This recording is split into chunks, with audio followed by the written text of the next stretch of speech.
දවසක් මහා කාශ්‍යප මහරහතන් වහන්සේ සත්වයාගේ චුති උප්පත්ති බල ඉන්නකොට ඉරිදීන් තථාගතයන් වහන්සේ ආලෝක ධාරාවක් නිකුත් කළා. කාශ්‍යප මහරහතන් වහන්සේට කියනවලු කාශ්‍යපය ඔය ඔබ කරන එකෙන් ඔබ වෙහෙසටපත් වෙනවා විතරයි. බුදු කෙනෙකුට විතරයි ඔය කියන එක බලන්න පුළුවන් හරියට. අම්මම දන්නේ නැතුව මව් කුසට ඇවිදිලා ආපහු නිකුත් වෙන ගන්ධබ්බයන්ගේ ප්‍රමාණය කෙලවරක් නැහැ කියලා. අම්මා දන්නෙත් නැහැ ආවා ගියා කියලා.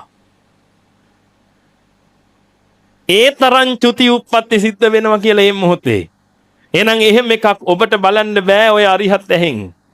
බුදු කෙනෙකුට විතරයි බලන්න පුළුවන් කියලා. පින්වතුනි ඔබටත් ওই ටික උදා වුණා. ඔබ ඇඬු කඳුලෙන් හිටියේ.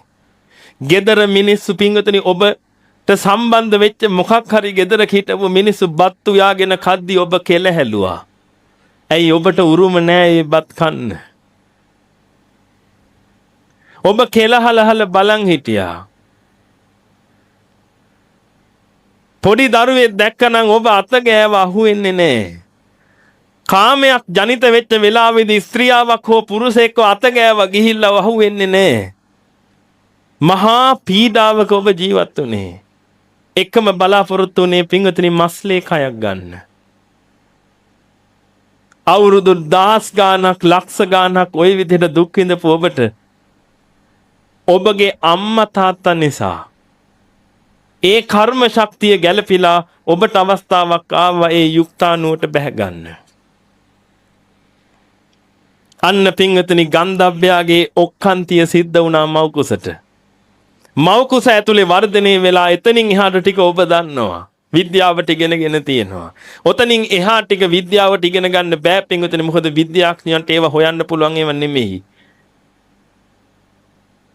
එතනින් මෙහා ටික ඔන්න ඔබ ඉගෙනගෙන පින්වතුනි දැන් ඔන්න ඔබ දැන් දන්නවා ඔබ මේ ලෝකෙට ආවා.